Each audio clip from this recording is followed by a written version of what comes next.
Tentang alamat atau ciri-ciri wanita-wanita yang akan menjadi penghuni neraka dan wanita-wanita yang akan menjadi penghuni surga.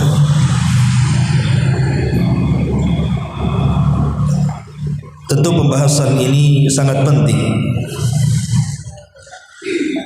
karena seorang mukmin baik laki-laki ataupun perempuan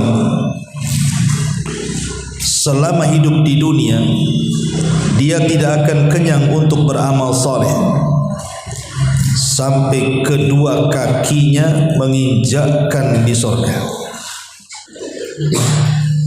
Bahkan Abu Bakar Siddiq radhiyallahu anhu pernah mengatakan, kalau hanya satu kakiku yang masuk ke dalam surga dan kaki yang satunya belum menginjakkan surga, aku belum pernah merasa aman sampai dua-duanya menginjakkan surga. Artinya seorang muslim ataupun muslimah tidak boleh kenyang dalam beramal selama masih hidup di dunia sampai betul-betul kedua kakinya betul-betul menginjak surga. Baik, kita akan masuk pada tema yang pertama tentang ciri-ciri wanita penghuni neraka. Bicara soal neraka, ma'asyiral muslimat yang dimuliakan Allah Subhanahu wa taala, neraka ini satu tempat yang Allah Subhanahu wa taala sediakan kepada orang-orang kafir dan kalangan ahli maksiat dari kalangan ahli tauhid. Dan posisi neraka itu di bawah dasar bumi, sementara posisi surga itu di atas langit. Bicara soal wanita, wanita-wanita yang akan menghuni neraka ini, sebenarnya wanita masuk surga itu lebih mudah dibandingkan laki-laki. Saya ulangi, wanita kalau ingin masuk surga itu lebih mudah dibandingkan laki-laki meraih surga. Mana dalilnya? Nabi SAW bersabda, "Idza shallatil mar'atu khamsaha wa shamat syahraha wa hafizat farjaha wa ata'at ba'laha qila laha udkhulil jannah min ayyi abwabi ats-tsamaniyati syi'ti." Kata Nabi SAW, apabila seorang wanita itu menjaga sholat 5 waktunya, kemudian yang kedua menjaga puasa Ramadannya, kemudian yang ketiga menjaga kemaluannya, dan yang keempat taat kepada suaminya, maka akan dikatakan kepada wanita itu, silahkan masuk surga dari 8 pintu yang kau sukai. Subhanallah. Laki-laki masuk dari 8 pintu itu bukan mudah, tapi wanita mudah dan dipersilahkan masuk dari 8 pintu surga sesuai yang ibu-ibu kehendaki, asal melaksanakan 4 perkara. Pertama, menjaga sholat 5 waktu. Yang kedua, menjaga puasa Ramadan. Yang ketiga, menjaga kemaluan. Dan yang keempat, menjaga atau taat kepada suaminya. Pertanyaan pun muncul, lah yang menjaga sholat kan bukan hanya perempuan, laki-laki pun harus menjaga lah. Masa perempuan saja yang menjaga sholat? Ataupun puasa Ramadan, laki-laki pun harus menjaga juga lah. Kenapa kemudian yang ditekankan perempuan di sini? Jawabannya, karena laki-laki itu tidak mengeluarkan darah haid. Laki-laki kalau mengeluarkan darah haid itu namanya LGBT. Lah karena wanita itu mengeluarkan darah haid, sehingga sewaktu-waktu dia akan keluar, Kalau sampai tidak tahu kebiasaan keluar darah haid itu bisa saja dia meninggalkan sholat dengan sengaja, dan itu dosa besar. Pamannya nih, dalam 1 bulan mungkin ibu yang ada yang keluar haid di awal atau di akhir bulan, ibu sudah tahu jadwalnya bahwa dalam minggu-minggu ini pasti akan keluar darah haid. Lah karena ada kebiasaan terkadang seorang wanita itu terkadang nggak perhatian soal itu. Datang waktu zuhur, tahu ini waktu-waktunya haid akan keluar, entah mungkin ibu merasa mulas atau apa gitu kan, mesti ada tanda-tanda kan bu. Tapi ibu biarkan saja, nanti kan zuhur masih lama, masih jam 3. Akhirnya kemudian ibu sholat zuhur 2:30. Ketika mau sholat zuhur 2:30 keluar pula darah haid. Akhirnya ibu meninggalkan sholat kan, karena melalaikan sholat. Ya. Masyaallah muslimat yang dimuliakan Allah Azza wa Jalla, dari situ kenapa kemudian Islam sangat menegaskan kepada para wanita untuk menjaga sholat. Kalau sudah tahu dekat-dekat waktu haid itu jangan pernah mengulur-ngulurkan waktu. Dikhawatirkan kalau mengulur-ngulur waktu tadi mau sholat tiba-tiba keluar darah haidnya. Sama dengan puasa, mengqadha puasa kan, setiap Ramadan pasti ibu punya hutang. Lah kadang-kadang membayar hutang Ramadan itu ada seorang wanita yang malas sampai nunggu Sya'ban tahun depan belum dibayar-bayar hutangnya. Ketika sudah mendekati Ramadan sibuk bayar hutang, rupanya keluar haid. Akhirnya masuk ke Ramadan berikutnya.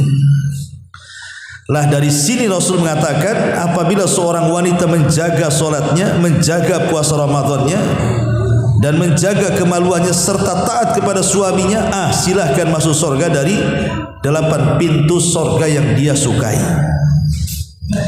Dari sini 4 perkara saja seorang wanita itu mudah masuk surga. Kalau laki-laki ini kan macam-macam amalannya, itu masuk surga itu berat.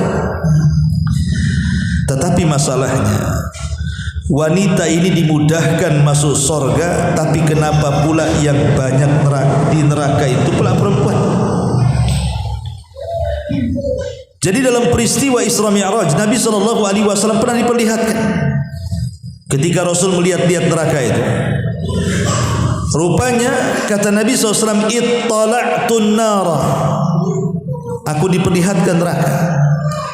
Fa idza aktsaru ahlihan nisa, ternyata kebanyakan penghuninya mak-mak pula lah itu, ibu-ibu di neraka itu paling banyak. Kenapa coba? Inilah kita akan bahas. Kenapa sampai wanita itu lebih banyak di neraka dibandingkan surga? Sebenarnya di surga banyak juga perempuan.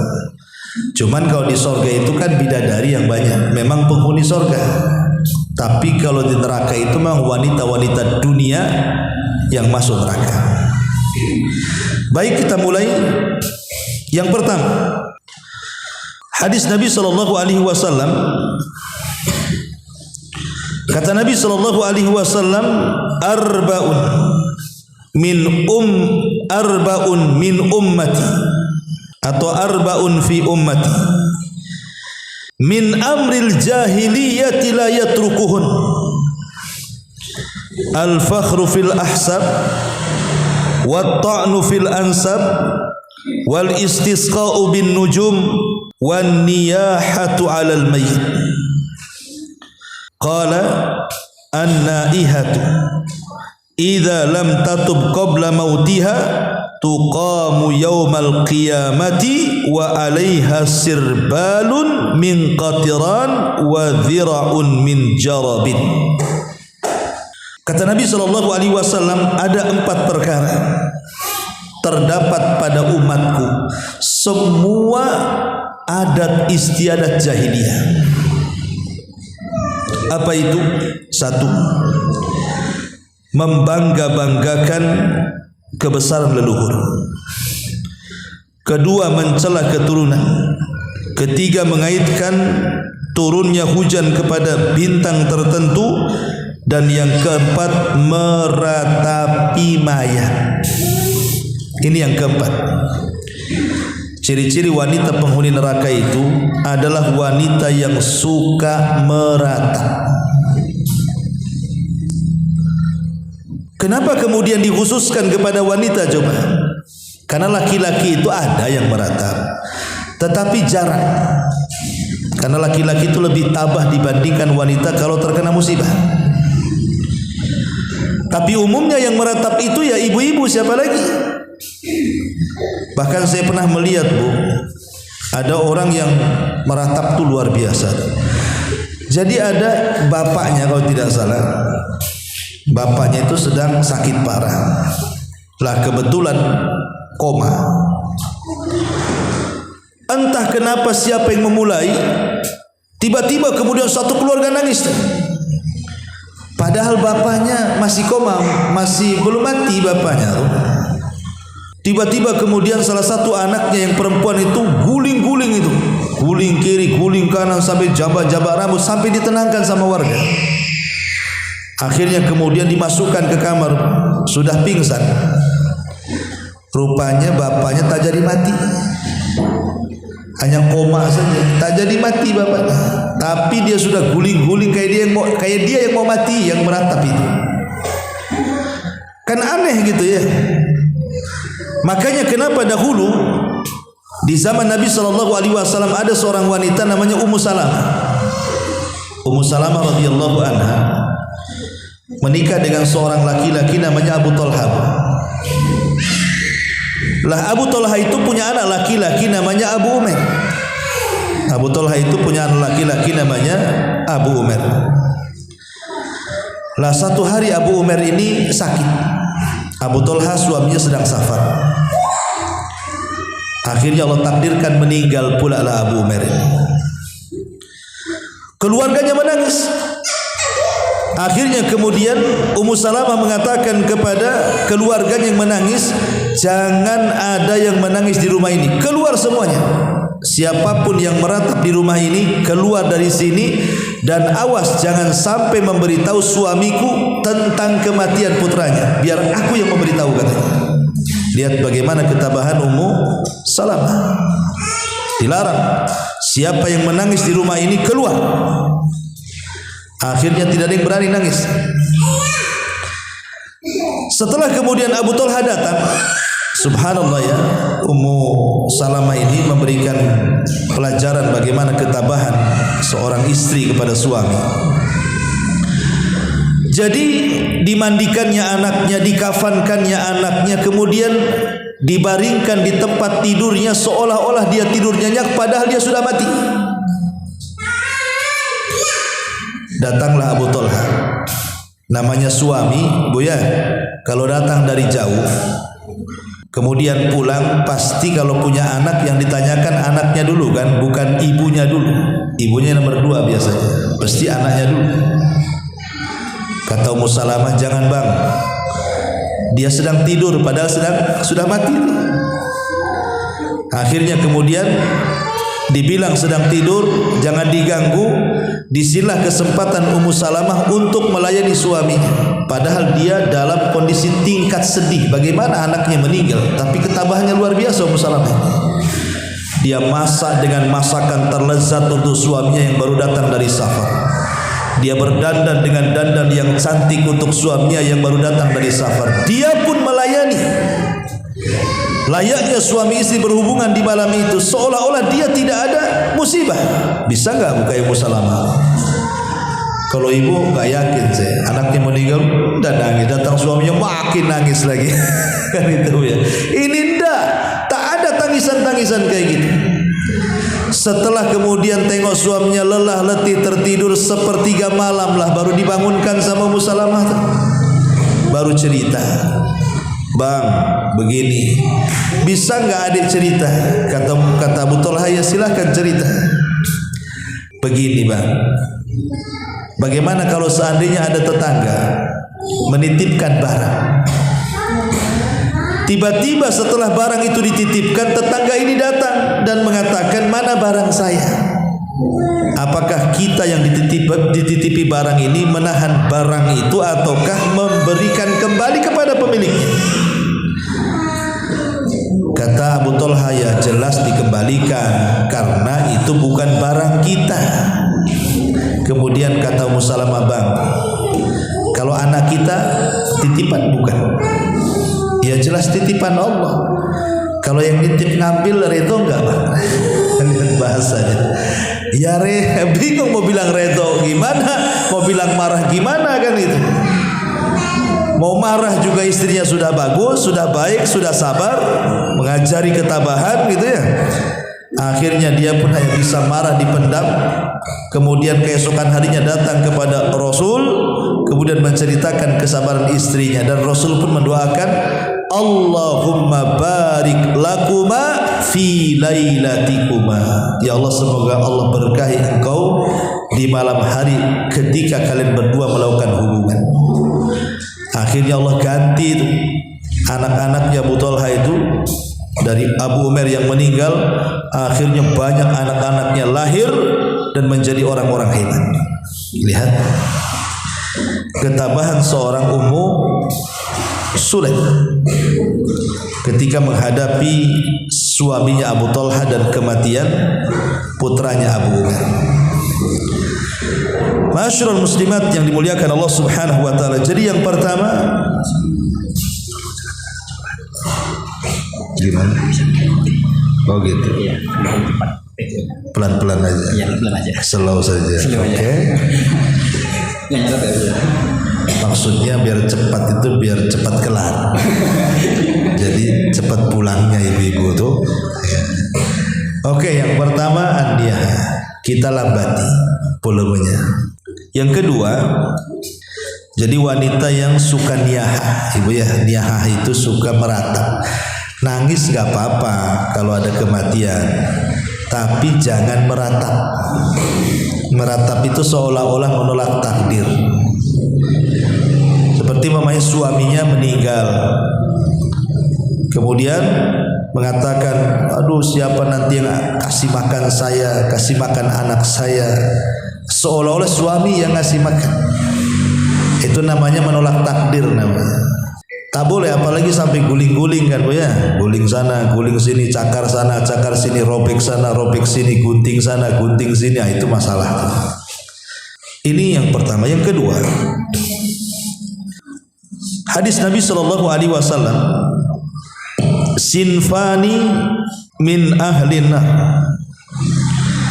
lam arahuma qaumun ma'ahum siyatun ka'adnabil baqar yadribuna bihan nas wa nisaa'un kasiyatun 'ariyatun mumilatun ma'ilatun ru'usuhunna ka'aslimatil bukhtil ma'ilah la yadkhulnal jannah wa la yajidna rihaha wa inna rihaha la yajidu masirata kadza wa kadza.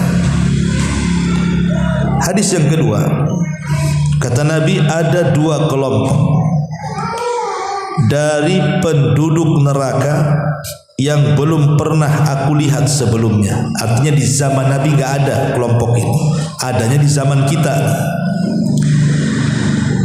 Yang pertama, satu kaum yang memiliki cambuk seperti ekor sapi untuk memukul manusia. Dan yang kedua, di sini letaknya para wanita yang berpakaian tapi telanjang. Kemudian kalau berjalan berlenggak-lenggok, seraya kepala mereka seperti punuk-punuk unta yang miring. Wanita seperti ini tidak akan masuk surga, alias masuk neraka, dan tidak akan mencium bau sorga, padahal bau sorga itu tercium dari jarak sekian dan sekian.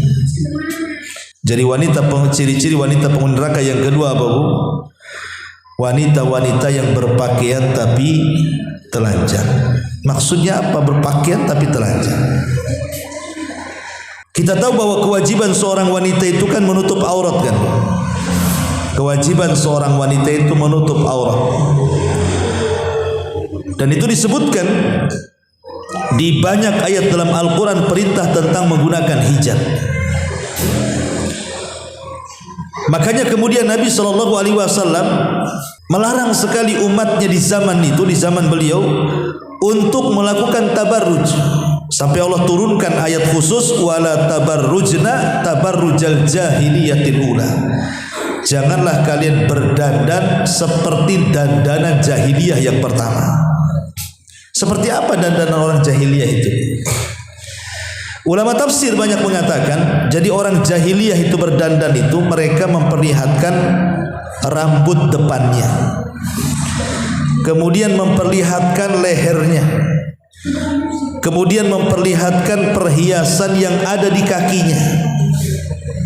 Jadi orang-orang jahiliyah itu yang terlihat kalau dandan itu rambutnya nampak sikit dari depan, kemudian lehernya, kemudian kakinya, dan perhiasan kalung yang ada di kakinya yang ada bunyinya itu, Bu. Kalau sambil jalan itu ada bunyinya dia. Itulah yang disebut dengan tabarruj. Tabarrujnya orang jahiliyah. Lah yang seperti ini saja Al-Quran turun, wala tabarrujna tabarrujal jahiliyah. Jangan tabarruj ala jahiliyah. Padahal tabarrujnya orang jahiliyah cuma menampakkan rambut, leher, dan kaki dengan perhiasan yang bunyi. Coba lihat hari ini wanita-wanita yang di luar-luar sana itu yang nampak apa saja? Bukan rambut saja, bukan leher saja, bukan kaki saja, semua nampak. Berarti wanita-wanita di zaman sekarang kan lebih parah dibandingkan wanita jahiliyah kan, Bu? Wanita jahiliyah itu aja dilarang tabarrujnya seperti itu. Itulah dandanan orang jahiliyah, masih tertutup badannya, cuman leher dengan rambutnya tampak dan kakinya. Tapi wanita-wanita di zaman sekarang semuanya nampak. Pakaian udah kurang bahan, robek-robek sana sini kan gitu ya. Kadang-kadang ketat, transparan, macam-macam. Kadang ada bukaan semuanya. Lah ini lebih jahiliyah dibandingkan jahiliyah. Jahiliyah saja masihlah nutup-nutup, walaupun leher sama kepala nampak gitu ya. Lah ini kan bahaya. Lah sifat-sifat wanita seperti ini kata Rasul tidak akan masuk surga, artinya masuk neraka. Padahal bau surga itu tercium sekian dan sekian. Jangan lagi cerita surga, baunya saja tidak. Naudzubillah. Ini yang kedua. Wanita, ciri-ciri wanita penghuni neraka adalah wanita-wanita yang berpakaian tapi telanjang. Bahkan musibahnya hari ini, lihat pakaian-pakaian laki-laki yang dipakai perempuan. Perempuan dah pakai lepis, pakai jeans, pakai kaos itu kan. Laki-lakinya pula pakai daster. Ini kan repot. Terbalik sekarang ini ya. Jadi yang seperti ini sudah banyak. Makanya Bu, kalau punya anak perempuan jaga. Coba dari mulai umur setahun 2 tahun itu sudah didoktrin kalau bisa ya, dikasih pakaian yang syar'i, dijilbabi, perlu dijilbabi lah, supaya anak itu sudah besar tahu oh itu pakaian dia dan itu bukan pakaian dia. Didoktrin seperti itu. Ini yang kedua. Kemudian yang ketiga, hadis yang ketiga, An Abdullah bin Amrin qala Rasulullah sallallahu alaihi wasallam la yanzurullah ila imra'atin la tashkuru li zawjiha wa hiya la tastaghni anhu. Dari Abdullah bin Amr radhiyallahu anhu dia berkata, Rasul sallallahu alaihi wasallam bersabda, Allah tidak akan melihat seorang istri yang tidak pandai berterima kasih kepada suaminya, padahal ia selalu butuh kepada suaminya. Dan ini salah satu sifat yang buruk seorang wanita. Pasti ini ada, semua orang punya ini. Jadi ibu-ibu yang di sini itu semua punya ini, sifat ini. Namanya kusurul fitri, kurangnya fitrah, mengikuti perasaan, tidak bersyukur kepada suami. Ini sifat ini ada pada semua wanita. Cuman ada yang ya parah gitu ya, ada yang ringan. Dan bagi laki-laki kita, bagi bapak-bapak para suami memang diuji dengan ini yang satu. Jadi bapak-bapak itu diuji dengan kusurul fitrah, dengan perasaan wanita, seolah-olah laki-laki ini tidak pernah berbuat baik padahal sudah banyak berbuat baik. Istrinya itu butuh sama suaminya tapi mengingkari kebaikan suaminya. Inilah yang kemudian, penyakit inilah yang kemudian paling banyak wanita masuk neraka. Penyakit yang satu ini, kusurul fitri, ini paling banyak memasukkan wanita ke dalam neraka. Tidak bersyukur dengan suami. Perhatikan hadisnya. Nabi SAW bersabda, uritun nara, aku diperlihatkan neraka. Fa idza aktsara ahlihan nisa, rupanya kebanyakan penghuninya pula ibu-ibu. Kemudian sahabat bertanya, Rasul, apa mereka tidak sholat? Sholat. Apa mereka tidak puasa? Puasa. Apa mereka tidak sedekah? Sedekah. Apa mereka tidak haji? Rajin haji. Lalu kenapa mereka bisa masuk neraka? Itu pertanyaannya. Dan kebanyakan pula di neraka. Disinilah letak kelemahannya. Kata Nabi SAW, walakinnahunna yakfurnal ashir. Karena kebanyakan wanita itu kufur kepada suaminya. Apa maksudnya kufur kepada suami itu? Maksudnya kalau seandainya suami itu berbuat kebaikan seumur hidup untuk istrinya, tiba-tiba suami ini melakukan satu kesalahan, maka seorang wanita akan mengatakan kepada suaminya, engkau belum pernah berbuat baik sedikit pun kepadaku. Ini kan bahaya. Ini kan bahasa hadis ya. Kalau bahasa ibu kan beda ya, sama aja sebenarnya. Kok ini gak perhatian, itu kan kurang lebih saja. Kok ini kurang sayang, kok ini cinta gak sih sama saya? Itu bahasa-bahasanya. Padahal laki-laki itu cinta kepada seorang wanita itu tidak seperti yang ibu bayangkan. Terkadang mereka diam, tapi mereka sayang. Buktinya kasih rumah, kasih uang, kasih anak, kasih ini, dibilang kak sayang pula. Coba bayangkan, anak 12 dibilang tak sayang. Udah 12 itu gimana caranya tak sayang tuh? Sudah solusin gitu. Itulah kadang-kadang dulu ada cerita, Bu. Di zaman Nabi SAW ada seorang sahabat. Sahabat ini orang soleh, namanya Hasan ibn Thabit.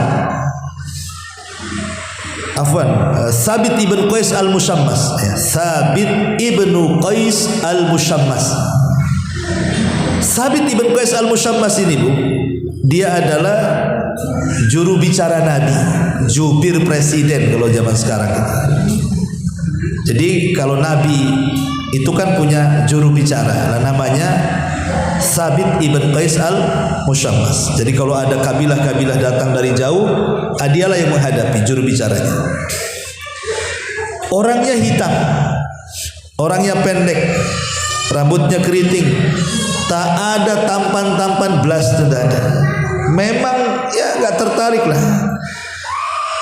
Tetapi dia orang soleh karena orang kepercayaan Nabi. Dia punya istri, Bu, cantik sekali. Dan wanita tercantik dari wanita-wanita Ansar.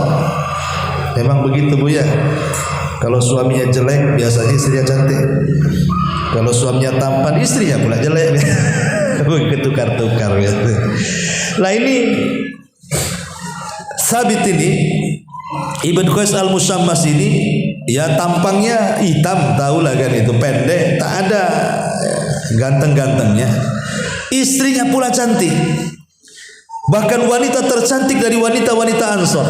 Jadi kalau suaminya jalan dengan kawan-kawannya jelek sendiri. Jadi istrinya nengok suaminya itu kalau lagi kawan berdua bertiga dengan kawannya, kok suami saya jelek sendiri, hitam sendiri, pendek sendiri, keriting sendiri. Jadi akhirnya hilang cintanya, Bu. Hilang cintanya. Nengok kawan-kawannya kok ganteng sendiri gitu. Kalau suami saya kok lain sendiri gitu. Lama-lama hilang cintanya. Datang dia kepada Nabi. Dia mengatakan, Rasul, aku tidak mencela suamiku Thabit dari segi agamanya. Dia orang soleh, dia orang baik. Tapi aku takut kufur dengan suamiku karena hilang rasa cintaku kepadanya. Aku tidak bisa melayani dia. Artinya kalau orang sudah gak cinta itu kan separuh-separuh pelayanannya kan Bu. Masak aja diasin-asinkan, namanya udah gak cinta.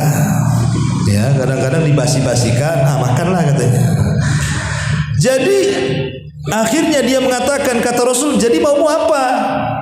Kata istrinya, saya mau cerai wahai Rasul. Oh jangan, enggak mau cerai. Akhirnya kata Rasul, baik, tapi tunggu dulu suamimu datang. Dipanggillah Thabit ini. Kata Rasul, Thabit, lihat tuh istrimu mau minta cerai. Ya enggak maulah, istrinya cantik. Tapi bagaimana istrinya? Sudah maksa mau minta cerai. Ya Thabit terdiamlah. Akhirnya kemudian Rasul mengatakan kepada istrinya, maukah engkau kembalikan maharnya? Lah maharnya Thabit ini bukan biasa, hektaran kebun kurma. Zaman itu kan kekayaan dilihat dari kebun, dari kurma. Mau enggak kau kembalikan kebunnya sebagai maharnya? Kata wanita ini, mau wahai Rasul, saya akan kembalikan maharnya. Coba orang dulu itu mengajarkan kalau memberi mahar itu besar. Ya, kalau bapak-bapak ibu nggak yakin, paling seperangkat alat sholat biasanya. Kalau seperangkat alat masjid masih mahal, kan ada ampli, ada toa bu ya. Seperangkat alat sholat pula. Intinya bahwa akhirnya cerailah istri Thabit dengan Thabit ini. Setelah habis masa idahnya bu, akhirnya istri Thabit ini dia ingin mencari suami sesuai dengan kriteria dia, yang ganteng, yang putih, yang tinggi. Pokoknya pengen lah biar kalau suaminya jalan dengan suami orang itu tidak malu-maluin gitu ya. Dapat bu sesuai dengan kriteria. Dia dapat suami yang ganteng, yang tinggi, yang maco, yang macam-macam lah, yang parlente pokoknya lah. Masalahnya yang ganteng pula ada kekurangannya. Dia tidak bisa memuaskan istrinya di ranjangnya. Gak pernah puas. Bermasalah dengan seksualnya. Mungkin bahasa kitanya impoten atau apa gitu ya. Pokoknya gak puas lah suami istrinya. Si Thabit pula yang dibilang jelek itu, dia pula yang suka muasi. Terpikir dia, kenapa aku cerai dengan Thabit katanya. Kenapa aku cerai dengan Thabit? Akhirnya dia buat ulah, pengen menceraikan lagi suami yang barunya, karena nggak puas kan, ingin balik pada suami yang pertama Thabit. Tapi nasi sudah jadi bubur. Ketika dia minta cerai dengan suami yang kedua diceraikan, ketika hendak balik ke Thabit, Thabit sudah tak mau. Terkadang apa yang dianggap baik buruk di hadapan Allah. Apa yang dianggap buruk baik pula di hadapan Allah. Nah, inilah gambaran wanita-wanita yang kadang-kadang tidak sabar, mudah kufur pada suami. Ya, dia tidak pernah melihat suaminya apa adanya. Rupanya sebenarnya suaminya itu punya kelebihan yang kadang-kadang ibu tak tahu tuh sebenarnya kelebihannya. Hanya bisa membandingkan dari jauh. Sebenarnya suami ibu lebih hebat dibandingkan yang lainnya. Ini contoh saja sejarah kan itu ya. Makanya ini yang ketiga di antara wanita-wanita penghuni neraka itu adalah wanita yang tidak bersyukur kepada suami alias kufur. Ini yang ketiga. Yang keempat, hadis dari Abi Hurairah radhiyallahu anhu. Qala Rasulullah sallallahu alaihi wasallam, "Idza da'a ar-rajul imra'atahu ila firashihi fabatat ghadban 'alaiha la'anatha al-malaikatu hatta tusbiha." Dari Abu Hurairah radhiyallahu anhu, kata Nabi SAW bersabda, jika seorang wanita, seorang suami memanggil wanitanya, memanggil istrinya ke tempat tidurnya, maksudnya suaminya ingin melakukan hubungan suami istri, namun sang istri enggan, tak mau datang, atau malas melayani, atau ogah-ogahan, atau banyak alasan, atau banyak ngelesnya. Entah karena capek lah, karena ini, pokoknya banyak kali ngelesnya. Akhirnya suaminya hilang hasratnya, yang ada dongkol marah, tidur dalam posisi marah karena tak dapat jatah. maka wanita itu kata Rasul akan dilaknat sampai waktu subuh. Ustaz, tak adil. Kalau suami minta kita tolak, aku pula dilaknat. Aku minta suami tak mau pula, suami dilaknat enggak, Bu? Tidak, karena biasanya suami jarang nolak. Ini tanya bapak-bapak di depan. Nggak ada suami nolak-nolak tuh. Yang suka nolak-nolak kan istri. Makanya hadis ini dikhususkan kepada para wanita. Mungkin 1001 lah kalau laki-laki nolak tuh.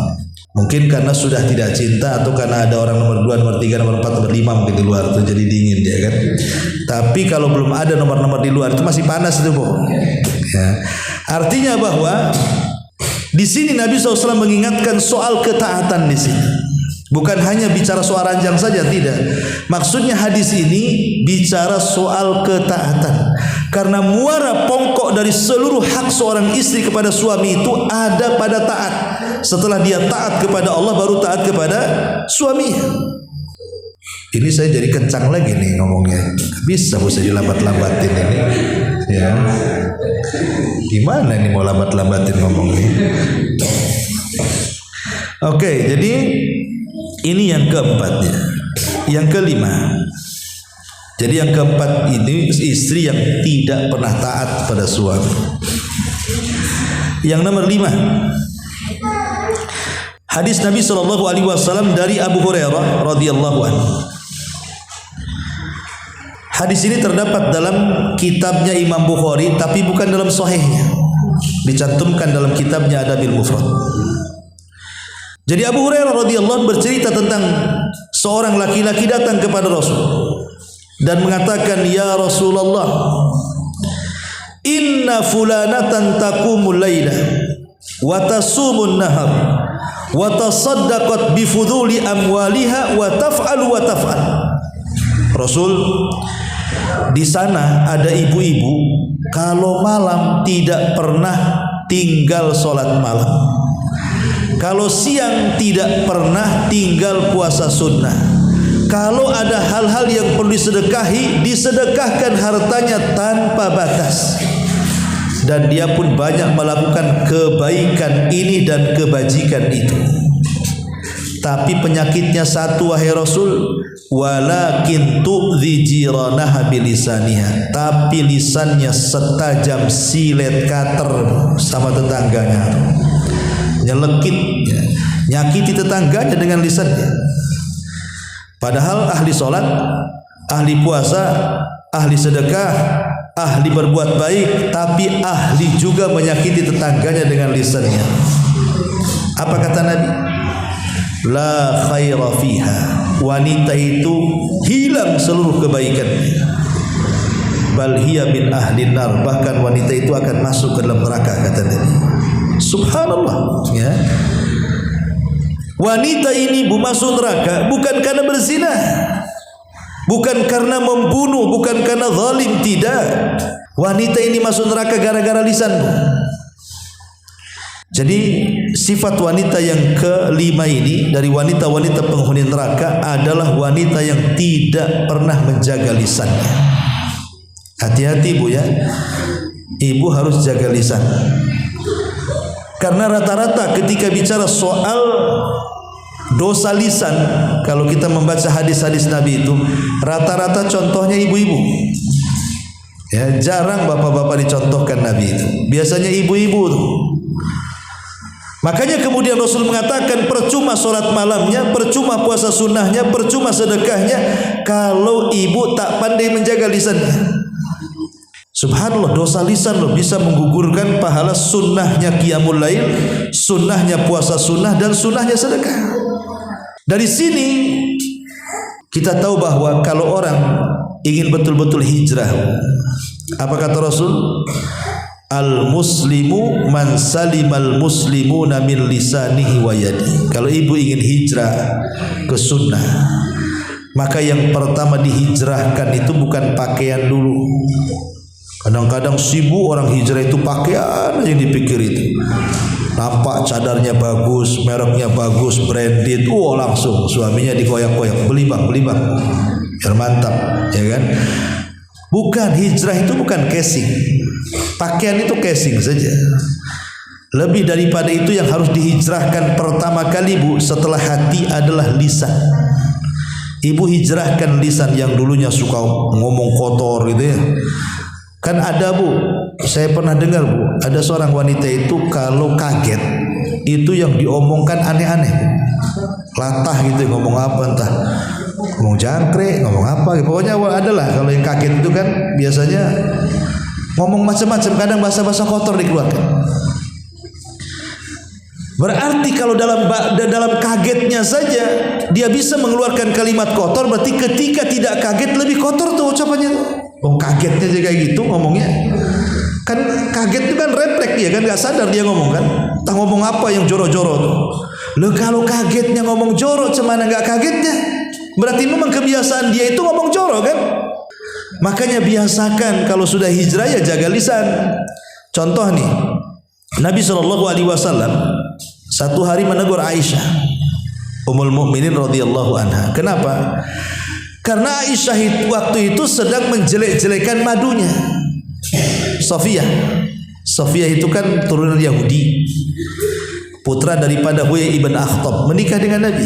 Orangnya pendek tapi cantik. Aisyah ini tinggi orangnya. Jadi istri Nabi itu macam-macam Bu. Ada yang tinggi kurus, itu Aisyah. Ada yang pendek kurus, itu Sofiyah. Ada yang gemuk, itu Hafsah. Ya. Ibu masuk ke mana tuh? Ya.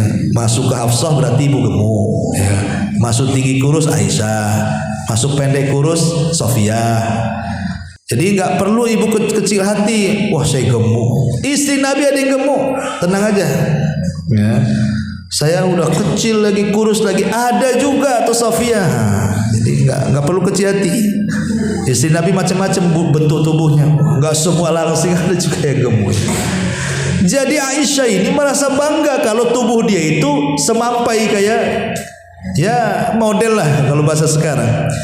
Jadi dia karena cemburunya dengan Sofiyah itu karena cantik, digibahnya pula Sofiyah di hadapan Nabi.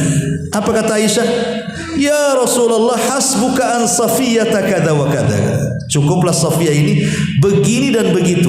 Aisyah tidak ngomong aku tinggi dia pendek, nggak ngomong, cuman pakai isyarat, seolah-olah kalau ngomong seperti itu cuman pakai isyarat tangan saja. Aku tinggi loh, Sofiyah itu pendek, hanya ngomong begitu. Tapi Rasul marah kepada Aisyah dan mengatakan, ya Aisyah, laqad qulti kalimatan law mujizat bihal bahru lamazazat. Aisyah, diam kamu. Engkau sudah mengucapkan satu kalimat yang kau diletakkan di air lautan, satu dunia air lautan tercemari dengan kalimatmu, katanya. Subhanallah. Padahal sampah satu Jawa Tengah ini kalau dilempar ke air lautan tidak mungkin satu dunia air lautan tercemar kan. Tapi satu kalimat gibah bisa mengotori semua air lautan, saking bahayanya. Padahal gibahnya Aisyah kepada Sofiyah bukan dengan kata-kata, dengan isyarat tangan, bahwa dia pendek, si Sofiyah itu aku tinggi, cuman pakai tangan saja, itu sudah dianggap gibah tuh. Makanya Allah mengatakan wailun likulli humazatin lumazah. Karena gibah itu tidak mesti humazah, terkadang lumazah. Lumazah itu artinya mengisyaratkan atau meniru-niru jalan orang, meniru-niru gerakan orang. Pamannya ada orang pincang di depan kita, ditirunya kita pula pincang-pincang. Itu gibah juga, niru orang. Ya. Gerakan-gerakan orang kita tiru dan itu merupakan konotasinya buruk, itu gibah. Jadi gibah itu tidak mesti kata-kata, walaupun asalnya kata-kata kan begitu. Tapi yang jelas bahwa penyakit lisan bahaya. Kadang-kadang seseorang itu karena tidak tahan, ya kan Bu, kadang-kadang mengucapkan kalimat-kalimat yang tidak-tidak, terutama sama anak-anak. Saya kasih nasihat Bu dalam ilmu parenting, pendidikan anak.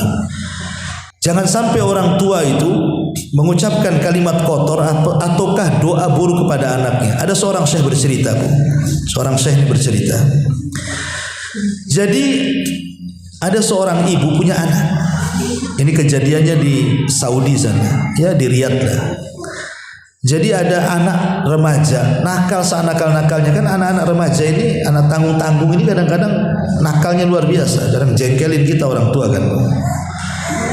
Jadi kali saking satu hari tuh anak yang nakal senakal-nakalnya, entah dia berantem entah apa gitu, pokoknya buat malu orang tua. Sampai ibunya mengatakan apa? Nah kalau kau tahu nakal seperti ini, mudah-mudahan ada peluru bersarang di kepalamu, katanya. Bahasanya. Kalau kau tidak berhenti dari kenakalanmu, semoga ada peluru bersarang di kepalamu. Itu ngomong itu satu kali ngomongnya. Rupanya diaminkan malaikat tuh ngomong tuh. Jadi setelah anak ini tumbuh dewasa, sudah mungkin berpuluh-puluh tahun anak ini tumbuh dewasa dan sudah kuliah. Mungkin ibu ini sudah lupa juga dengan kata-katanya karena sudah dari kecil dia kan. Jadi setelah lulus kuliah, anaknya ini mendaftar sebagai anggota militer. Kita masuk ABRI, mungkin biasa di TNI Polri lah negara kita ini. Jadi ketika ada penataran, ya satu barak dengan kawan-kawannya, di situ ada pistol, disangka tidak ada pelurunya, dibuat main-main. Sama kawannya diletakkan di kepala, disangka tidak ada pelurunya, ya hanya main-main saja. Rupanya ada serongsong peluru satu di dalamnya itu. Pas dipencet, keluar meledak kepalanya. Wah, ibunya menangis karena sudah mendidik dia dari kecil sampai besar, sampai masuk ke angkatan. Rupanya ibunya baru sadar karena dia pernah dulu mengatakan pada anaknya semasa kecil waktu nakal apa? Semoga ada serongsong peluru di kepala. Rupanya diijabah doanya setelah puluhan tahun anaknya besar. Akhirnya Allah ijabah. Maka kamu jangan mengucapkan kalimat buruk sama anak-anakmu. Jangan-jangan doa ia tidak langsung dikabulkan hari ini. Boleh jadi dikabulkan setelah ibu meninggal. Kita tidak tahu. Ya. Makanya kalau ibu baca biografinya Imam Sudes. Imam Sudes kan Imam Masjidil Haram tuh, ya. Itu Sudes ini waktu kecil-kecilnya, Bu. Saya baca biografi di bukunya tuh. Itu ibunya kalau murka sama Sudes kecil itu, dia tidak pernah mengeluarkan kata-kata kotor kecuali ya Sudes, daripada kau nakal kau pergi ke haram sana. Semoga Allah jadikan kau imam di situ, katanya. Itu waktu kecil-kecilnya ibunya selalu ngomong begitu. Kalau nakal ngomong gitu lagi, kalau nakal ngomong gitu lagi. Akhirnya setelah berpuluh-puluh tahun, Sudes pun sudah menjadi ustaz, sudah menjadi ulama besar, diangkat jadi imam di Masjidil Haram. Itu namanya tafaul, Bu. Jadi kalau anak ibu itu nakal sana, nakal sana, pergi ke Masjid Sabilun Najah sana. Ya, supaya jadi imam di situ, jadi takmir di situ. Bisa saja gantiin takmir di sini nanti. Kalau sudah besar kan jadi imam di sini, kan dia tahu kan itu kan kebaikan, Bu. Jadi jangan ngomong macam-macam. Kadang-kadang mati aja kau. Kalau kau tahu nakal sudah kau cekek kau dari bayi. Kadang ada tuh ibu-ibu yang saking jengkelnya sama anak ngomong begitu tuh. Nggak boleh, Bu. Ya, jadi wanita-wanita yang tidak pernah menjaga lisannya ini bahaya. Jangan sampai menjadi ahli ghibah, ahli namimah, ahli caci, ahli maki. Karena salah satu dari 5 orang yang tidak akan dapat syafaat pada hari kiamat adalah wanita-wanita tukang laknat, kata Rasul. Wanita-wanita tukang laknat tidak akan dapat syafaat Nabi. Siapa wanita tukang? Yaitu kalau ngomong yang keluar binatang, yang keluar kalimat-kalimat kasar, tukang laknat, naudzubillah. Nah, ini yang kelima. Kemudian yang keenam, hadis Nabi sallallahu alaihi wasallam. Kata Nabi sallallahu alaihi wasallam, ayyuma imra'atin sa'alat zawjuha, ayyuma imra'atin sa'alat zawjaha talaqan fi ghairi ma ba'sin fa haramun 'alaiha raihatul jannah. Wanita mana saja yang meminta cerai tanpa ada alasan yang jelas, maka haram baginya mencium bau surga. Kalau ada seorang istri, entah masalahnya apa tidak jelas, tahu-tahu minta cerai, haram, bahkan surga diharamkan kepadanya. Karena hak cerai itu hanya dimiliki laki-laki. Wanita itu tidak punya hak cerai. Kalau gugat cerai ya namanya khulu.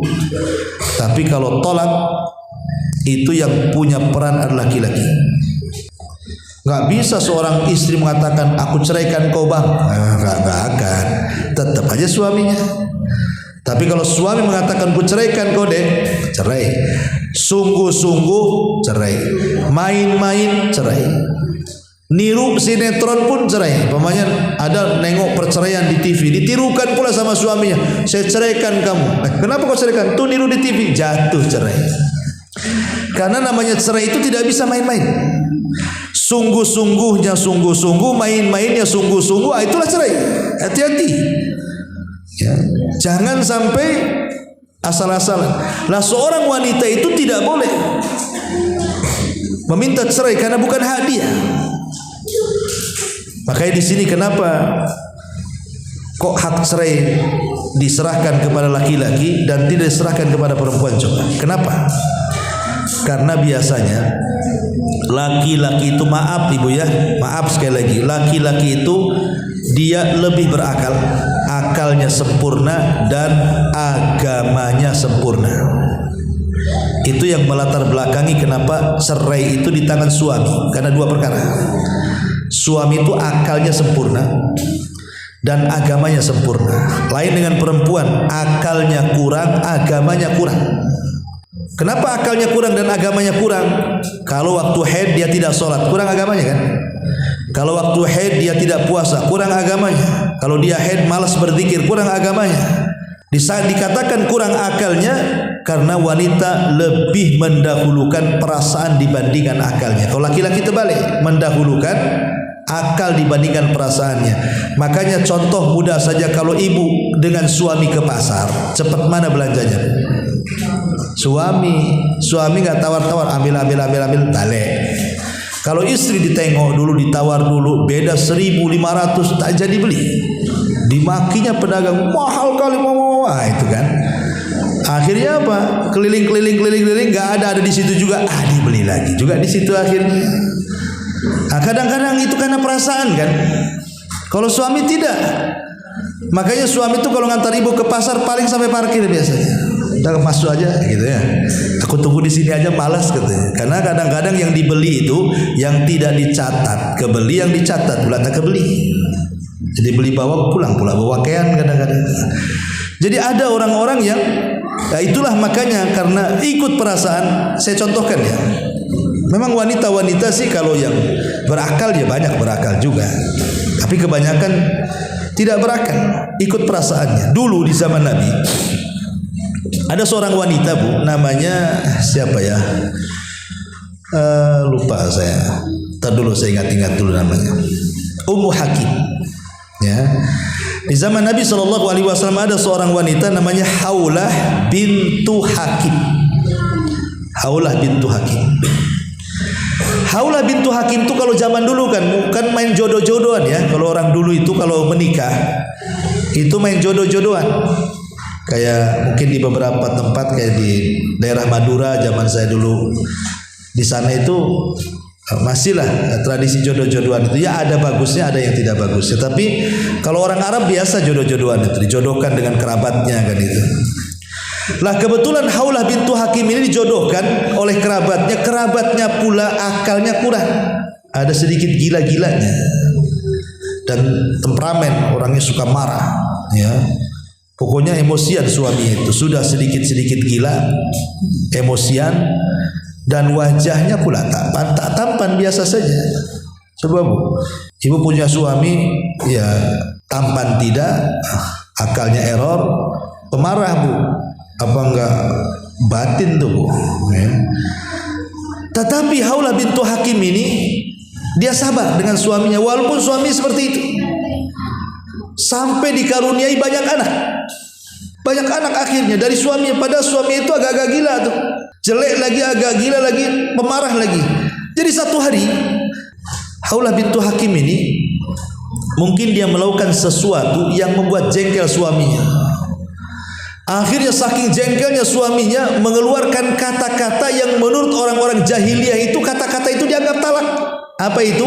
Anti ka dhahri ummi, engkau seperti punggung ibuku katanya. Ya nanti kemudian belakangan turun surah Dihar kan. Engkau ini seperti punggung ibuku katanya. Haulah bintu Hakim langsung menangis, Bu. Karena tahu kalimat itu menurut orang jahiliyah kalimat cerai. Dan dalam Islam belum ada masalahnya. Datang dia kepada Nabi. Ya Rasulullah, suami saya mengatakan begini-begini, bahwa aku seperti punggung ibuku. Apakah aku masih halal dengan suamiku? Kata Rasul, tidak bisa, aku sudah cerai. Tolonglah Rasul, tolonglah Rasul. Anak-anakku banyak katanya. Lihat bagaimana berakalnya Haulah bintu Hakim. Dia wanita baik-baik, punya nasab, cantik, cerdas, gitu ya. Tetapi dia tetap mempertahankan suaminya. Coba kalau ibu di posisi Haulah bintu Hakim, suaminya rada-rada gila kan gitu ya. Tak cantik, tak cakep, jelek suaminya, pendek lagi, suka marah, Bu. Tahu-tahu suaminya menceraikan ibu, senanglah, bagus aku ganti suami kayak gitu. Karena wanita sekarang akalnya tak tahu diletakkan di mana. Ya. Tapi Haulah ini tidak, dia wanita berakal, dia tidak pernah memandang suaminya seperti itu. Dia hanya memandang anak-anaknya. Anak-anaknya banyak. Dan dia tidak hendak mencari bapak untuk anak-anaknya karena tahu emosional bapak kandung. Saat gila-gilanya bapak kandung itu masih sayang sama anaknya dibandingkan bapak bawaan. Dia berakal, tidak mau bercerai. Bolak-balik sama Nabi, pokoknya minta solusi. Kata Nabi, nggak ada solusi. Subhanallah, akhirnya pengaduan Haulah bintu Hakim kepada Rasul Allah dengar. Ketika dia bercakap-cakap dengan Rasul, di sampingnya Aisyah. Aisyah nggak dengar apa yang diucapkan Nabi, padahal di sampingnya. Rupanya ketika itu turun surah Mujadilah. Turun surah Mujadilah. Qad sami Allahu qaulal lati tujadiluka fi zawjiha wa tashtaki ila Allah wallahu yasma'u tahawurakum, dan terus sampai selesai ayat. Satu surat turun kepada Haulah bintu Hakim. Coba lihat. Inilah wanita berakal namanya. Wanita berakal, diceraikan sama suaminya tak terima. Pengen berujuk, pengen balik. Kalau sekarang kadang-kadang aneh, Bu. Kan Allah mengatakan apa? Wa in takhafuna nusuzahunna fa'idhuhunna. Kalau engkau takut istrimu melakukan perselingkuhan, selingkuh tidak mesti berzina. Mungkin selingkuh ya tidak taat, terlalu ngomongnya naik di atas suaminya dan begitu seterusnya ya. Apabila engkau melihat ada nusus di antara istrimu, penyelewengan dalam keluarga, kata Rasul apa? Nasihati. Kalau enggak pisah ranjang, kalau enggak pukul. Itu terakhir kan? Itu pun pukul bukan di wajah dan tidak berbekas. Tapi sekarang wanita-wanita di zaman sekarang saya bukan bercerita ibu-ibu di sini ya, maksudnya ibu-ibu di Batam sana ya. Tenang saja, Bu ya. Jadi kalau wanita-wanita di sana itu ya nggak tahu juga, kalau kurang lebih saya tak tahu ya. Tapi yang jelas bahwa sekarang itu kalau diberikan pelajaran sama suami bukan kapok, malah seneng. Yang anehnya lagi malah sekarang istri yang ngasih pelajaran suami. Kalau lagi bertengkar itu istri yang ngasih pelajaran suami, dia yang pindah kamar, bayangkan. Harusnya kan suami yang pindah kamar. Kan aneh, bukan? Ini mana suami mana istri kan gitu. Ini kan wanita sekarangnya jungkir balik semua nih. Zaman dulu kalau wanita itu dikasih punggung suami, sakit hatinya sampai di sini, Bu, sampai di dada. Kalau sekarang kau mau kasih punggung mau enggak, mau pergi apa cuma kan, terserah kan gitu. Karena sudah hilang girohnya. Lah yang seperti ini nih yang sudah tidak ada. Makanya keberkahan sudah enggak ada dalam rumah tangga karena sudah enggak takut sama suami. Jadi ini yang keenam, Ibu ya. Jangan sampai kemudian ibu meminta cerai, kecuali kalau memang ada yang menjadikan ibu harus minta cerai, seperti suaminya zalim, tukang pukul, KDRT, tidak sholat, itu lain ceritanya ya kan. Tapi kalau nggak ada angin, nggak ada hujan, tiba-tiba minta cerai, itu haram. Ya, wanitanya terancam dengan tidak akan masuk ke dalam surga. Naudzubillah. Ini juga yang keenam. Yang ketujuh, ya. Nabi SAW bersabda, hadis yang ketujuh, hadis dari Abdullah bin Mas'ud radhiyallahu anhu. Kata Nabi SAW, la'anallahul washimah wal mustawshimah wan namisat wal mutanammisat wal mutafallijat lil husni al mughayyirati khalqallah. Qala fa balagha dhalika imra'atu min bani Asad yuqalu laha Ummu Ya'qub wa kanat taqra'ul Qur'an fa atathu fa qala ma hadithun ballaghani anka annaka la'antal washimat wal mustawshimat wal mutanammisat wal mutafaljilat lil husni al mughayyirat khalqallahi. Faqala Abdullah wa mali la al'anu man la'ana Rasulullah sallallahu alaihi wasallam. Dari Abdullah bin Mas'ud radhiyallahu dia berkata, Allah melaknat siapa? Wanita-wanita yang mentato satu dan yang minta ditato. Yang kedua, Allah melaknat wanita-wanita yang mencukur bulu halis dan minta dicukurkan bulu halis. Kemudian juga yang ketiga, Allah melaknat wanita-wanita yang merenggangkan gigi-giginya supaya terlihat cantik. Juga Allah melaknat wanita-wanita yang merubah ciptaan-ciptaan Allah. Ya. Kemudian hal ini sampai kepada seorang wanita namanya Ummu Ya'qub dari Bani Asad. Dia biasa membaca Al-Quran. Dia pun mendatangi Ibnu Mas'ud dan mengatakan, ada hadis yang telah sampai kepadaku darimu, bahwasanya engkau melaknat perempuan yang mentato, yang minta ditato, wanita yang meminta dihilangkan bulu wajahnya, atau yang meregangkan giginya, atau yang merubah ciptaan Allah. Maka Abdullah bin Mas'ud mengatakan, bagaimana aku tidak melaknat orang-orang yang Rasul laknat? Jadi laknat ini bukan dari aku, kata Abdullah bin Mas'ud, Rasul yang mengatakan seperti itu. Inilah wanita-wanita penghuni neraka. Disebutkan di sini 4 sifat ya. Pertama, wanita yang ditato. Lihat sekarang ini wanita-wanita ditato luar biasa. Kadang tatonya aneh-aneh. Kadang diletakkan di tempat-tempat naudzubillah yang tidak boleh diletakkan di situ. Untuk apa coba? Ada orang tato itu dari atas kepala sampai kaki, mata-matanya ditato sampai hitam itu, kayak kelereng ke matanya. Untuk apa coba? Apakah lebih baik tato itu? Tidak juga. Betapa banyak orang-orang yang menyesal setelah ditato kan, tidak bisa dihapus. Maka yang ditato dan yang mentato dua-duanya dilaknat. Dan mereka akan masuk dalam neraka dan diancam dengan neraka, naudzubillah. Yang kedua, wanita-wanita yang mencukur bulu halis.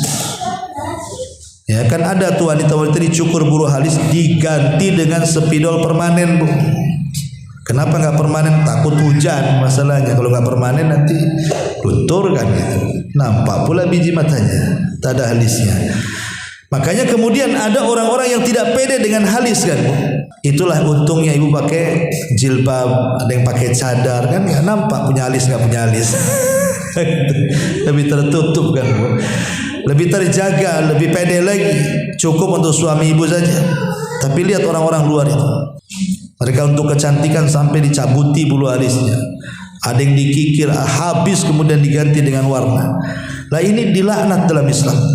Atau yang ketiga, orang-orang yang merenggangkan atau merapatkan gigi, mungkin bahasa kitanya pakai bekel lah sampai sekarang. Sebenarnya hukum pakai bekel itu tidak ada masalah. Ya selama maksudnya adalah mengembalikan kepada ciptaan Allah. Umpamanya kan ada giginya renggang, terlalu renggang. Kalau makan itu beras pula keluar dari situ, ya kan? Jadi perlu diperbaiki. Gak apa-apa kalau untuk kesehatan, makanya dibekel. Tetapi kalau seandainya giginya sudah bagus, ngapain pula dibekel-bekel? Karena pakai kaut bangunan pula dibekelnya. Jadi kan makin aneh gitu. Jadi boleh hukum bekel itu selama dalam rangka satu untuk kesehatan, yang kedua karena untuk mengembalikan gigi. Mungkin giginya maju ke depan, mundur ke belakang, pengen disamakan. Memang harus seperti itu kondisi gigi yang sebenarnya. Tapi kalau giginya sudah bagus, sudah cantik, sudah ngapain pula dibekel? Maka ini nggak boleh. Atau yang keempat, merubah-rubah ciptaan Allah. Sudah cantik masih juga ke Thailand, taruh silikon sana, taruh silikon sini kan itu. Akhirnya berat sebelah kepalanya. Kan banyak bu yang kayak gitu tuh, pengen cantik, umurnya sudah 60, pengen awet muda lagi, akhirnya ke Filipina, ke Thailand, ke Korea, operasi di sana kan. Ya namanya sudah tua tetap awet tua bu, nggak mungkin awet muda. Ya tua ya tua, waktunya mati ya mati. Itulah yang Allah katakan jama'a mala wa addada yahsabu anna malahu akhlada. Orang itu kalau sudah ngumpulkan harta pasti ngitung tuh. Dan biasanya kalau sudah ngitung harta dia merasa bahwa harta yang akan mengekalkannya. Lihat orang kaya menurut pandangan orang miskin. Orang miskin mandang orang kaya bu. Kok orang kaya itu awet muda ya? Dia pula yang ngaca, kok aku awet tua, padahal dia lebih tua dibandingkan aku loh. Usia dia 50 tahun, tapi mukanya kok seperti 20 tahun. Aku ini 20 tahun, kalau ngaca kok kayak 60 tahun. Ya beda, orang kaya itu mungkin dia suka ke salon bu, suka sauna. Ibu pula sauna depan kompor kan beda tuh bu. Sauna depan kompor dengan sauna betulan kan beda. Yang satu keluar putih, yang satu keluar gosong kan. Maksud saya begini, orang-orang kaya itu karena mereka punya uang sehingga bisa merawat dengan uangnya kan, bedak sana, skincare sana, macam-macam lah. Akhirnya terawat sehingga usia tua kayak muda. Lah orang-orang miskin mau merawat gimana caranya? Makanya usia-usia muda kelihatan tua kan. Dari sini akhirnya ketika orang miskin melihat orang kaya, seolah orang-orang kaya itu tidak akan mati. Kok awet muda seolah gak tua-tua gak akan mati. Makanya Allah mengatakan yahsabu anna malahu akhlada, seolah-olah kekayaan yang akan mengekalkannya. Karena ada orang yang bisa merubah wajah dari tua ke muda, padahal itu tidak bisa menjamin umurnya panjang kan. Dia bisa merubah wajah tapi tidak bisa merubah takdir kematian. Gak bisa merubah takdir kematian itu. Sehebat apapun orang itu merubah wajah sehingga kelihatan mudah, tetap kematian itu akan datang kepada dia. Boleh jadi ketika operasinya itu dia mati. Jadi ma'asyiral muslimat yang dimuliakan, tidak boleh merubah-rubah ciptaan Allah. Kenapa? Karena dari ujung rambut sampai kepala itu milik Allah. Kita saja motong jari saja tidak boleh haram. Padahal jari-jari sendiri. Bukan jari orang kita potong, jari sendiri kita potong satu ruas umpamanya. Enggak boleh. Karena jari itu bukan milik kita, milik Allah. Kita tidak boleh memutus apa yang Allah miliki. Taib, ini juga yang keempat, yang keenam ya, tentang wanita-wanita penghuni neraka, naudzubillah. Kemudian juga yang selanjutnya hadis dari Nabi SAW tentang wanita-wanita yang al-wasilat. Ini juga masuk wanita-wanita yang suka menyambung rambutnya. Sekarang kan banyak tuh pakai rambut palsu, pakai wig, pakai apa tuh bukan? Pakai warna pirang, warna hijau, warna apa? Rambut palsu. Ya bukan rambut asli. Nah, itu tidak boleh. Termasuk juga hadis Nabi SAW, ayyuma imra'atin ista'tarat thumma kharajat famarra ala qaumin liyajidu rihaha fahiya zaniyatun kulla ainin zaniyah.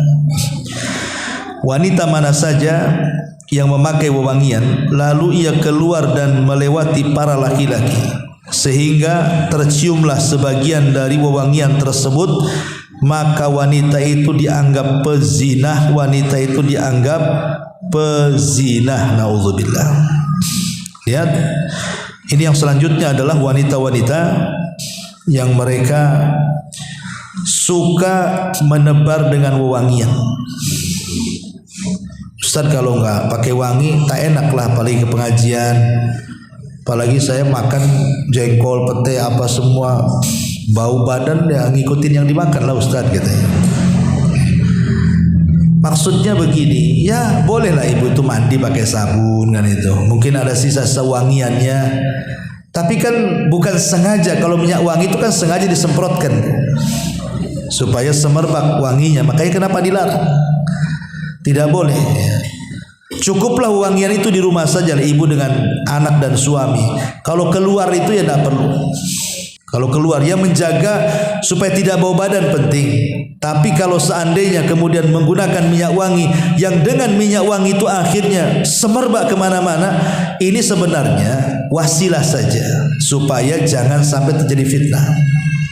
Ya, jadi mencegah wasilah namanya saddud dari'ah. Sebelum terjadi itu dicegah dulu. Makanya Islam melarang, tidak boleh kemudian seorang wanita kalau keluar rumah itu menggunakan parfum. Tapi kalau bapak-bapak, sunnah hukumnya. Jangan terbalik, bapaknya bau gitu ya, istrinya wangi keluar. Nah, ini kan bahaya. Ya, jadi bapak-bapak ini yang harusnya banyak pakai minyak wangi, pakai celak gitu. Lah kemudian juga diantara ciri-ciri wanita penghuni neraka adalah al-mutasyabbihat birrijal. Wanita-wanita yang menyerupai laki-laki. Nah, ini kan wanita-wanita tomboy lah bahasa kitanya, Bu ya. Jadi banyak wanita-wanita di zaman sekarang, ya tadi pakaian pakai lepis, pakai jeans, pakai kaos ketat-ketat, udah kayak laki-laki. Laki-laki ke mall cari jeans, habis di borong perempuan, gak ada artinya kan. Mau cari lepis, udah dibeli sama ibu-ibu. Nah, kadang-kadang aneh. Ya, entah maksudnya apa gitu ya. Kan wanita itu punya pakaian sendiri, kenapa kemudian pakaian laki-laki pula dia pakai? Dan ini banyak. Ya, banyak sekali perempuan yang menyerupai laki-laki. Ini termasuk wanita-wanita penghuni neraka, naudzubillah. Kemudian juga al-muhallalalahu. Wanita yang ditalak oleh suaminya 3 kali. Wanita yang ditalak suaminya 3 kali. Berarti kalau ada seorang wanita ditalak 3 kali berarti tidak boleh rujuk lagi kan, Bu? Karena rujuknya seorang wanita itu ketika ditalak cuma 2 kali saja. At-talaqu marratan, kata Allah. Tolak itu 2 kali maksudnya yang boleh rujuk. Berarti kalau talak sampai ke 3 kali berarti tidak boleh rujuk sampai dia menikah dengan orang lain, kemudian diceraikan dan kembali kepada suaminya yang pertama, itu boleh. Tetapi tidak boleh menggunakan sistem sandiwara, nggak boleh. Itu namanya al-muhallil wal muhallalah, dilaknat. Menghalalkan perzinahan itu tidak boleh. Contoh, ini suaminya masih cinta dengan istrinya, tapi masalahnya sudah ditalak 3. Akhirnya dia pun nyewa orang, tetangganya yang laki-laki, saya bayar kamu nikahi istri saya 1 malam, habis itu kau ceraikan. Ada yang seperti itu. Akhirnya dibayar nikah 1 malam, ketika setelah akad langsung diceraikan lagi, kemudian setelah yang habis masa iddahnya balik lagi ke suami yang pertama. Ini tidak boleh. Ini namanya hendak menipu Allah dan Rasulnya. Karena pernikahan yang kedua setelah talak 3 itu tidak boleh ada sandiwara di sini. Biarkan layaknya dia nikah lagi sampai bosan suaminya, dicerai, baru kemudian kembali ke suami yang pertama. Bukan karena sebuah sandiwara, yang penting bisa balik ke suami yang pertama. Nah, itu dilaknat wanita-wanita yang seperti ini. Nauzubillah. Ya, itu disebut muhallil wal muhallalalah. Ma'asyiral muslimat yang dimuliakan Allah Subhanahu wa taala. Kemudian juga di antara ciri-ciri wanita-wanita penghuni neraka adalah az-zairat al-qubur, wanita yang sering ziarah kubur. Ziarah kubur itu boleh, tapi jangan sering bagi perempuan. Karena lafadznya la'anallahu zawwarat. Kalimat zawwarat itu siyagul mubalaghah dalam bahasa Arab. Artinya Allah melaknat wanita-wanita yang sering ziarah kubur. Berarti yang sekali-kali boleh, karena yang dilarang yang sering-sering. Tapi kalau laki-laki ya sunnah. Kalau bisa setiap bulan, setiap pekan, kapanpun laki-laki itu sunnah hukumnya berziarah kubur. Apalagi Nabi itu kalau ziarah kubur jarang siang, malam. Ya. Jadi Aisyah radhiyallahu anha, satu malam ketika giliran beliau, malam-malam hilang Nabi di kasurnya. Langsung suudzon Aisyah, jangan-jangan dia pindah ke istri yang kedua, yang ketiga. Akhirnya kemudian Aisyah buntuti Rasul.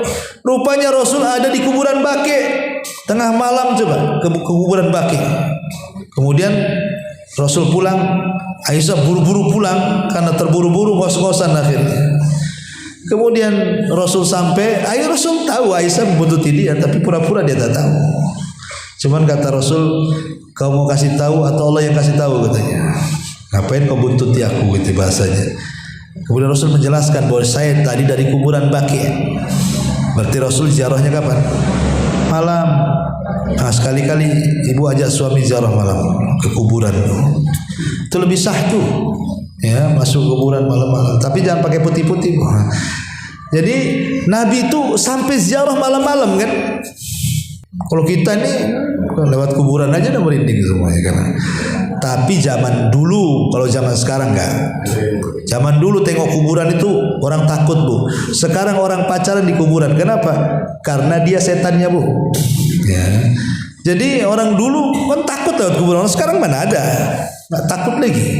Karena orang ini tidak pernah mengambil ibrah dari kematian orang sekarang ini. Hari-hari dia yang mandikan, dia yang kafankan, dia yang kuburkan, yang nggak ingat juga kalau dia akan mati itu. Sudah hilang ya kan ibrahnya.